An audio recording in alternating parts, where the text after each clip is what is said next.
झारसुगुड़ा जिला रेंगाली थाना अंचल झारसुगुड़ा पुलिस बड़ कार्यानुष्ठान।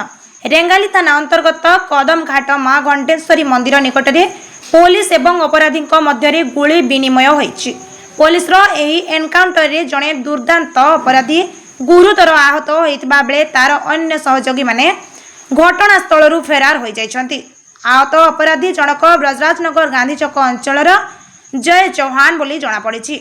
सूचना अनुसार कदम घाट निकट में किसी अपराधी एकत्रित होई डकायती योजना करुवा नहीं पुलिस को विश्वस्त सूत्रु खबर मिलता। यह आधार में पुलिस टीम सेठारे चढ़ाव करथिला। पुलिस को देखी अपराधी माने प्रथमे गुली चलाइबा आरंभ करथिले। पुलिस यार जवाबी कार्यानुष्ठान स्वरूप पालटा गुली चलाइथिला। एही गुली विनिमय रे दुर्दांत अपराधी जय चौहान को डाहाण गोड़े गुली बाजिछि।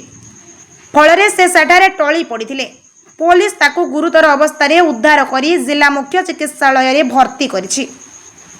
एही समय रे सुजोग नहीं तार अन्य सहयोगी माने सेठारु चंपट मारिबारे सफल होइछन्ति।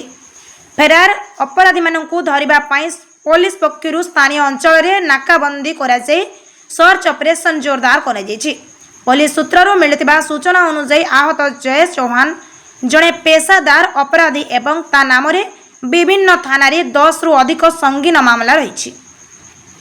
झारसुगुड़ा घनश्याम पड़ियारी रिपोर्ट ओडिया भास्कर।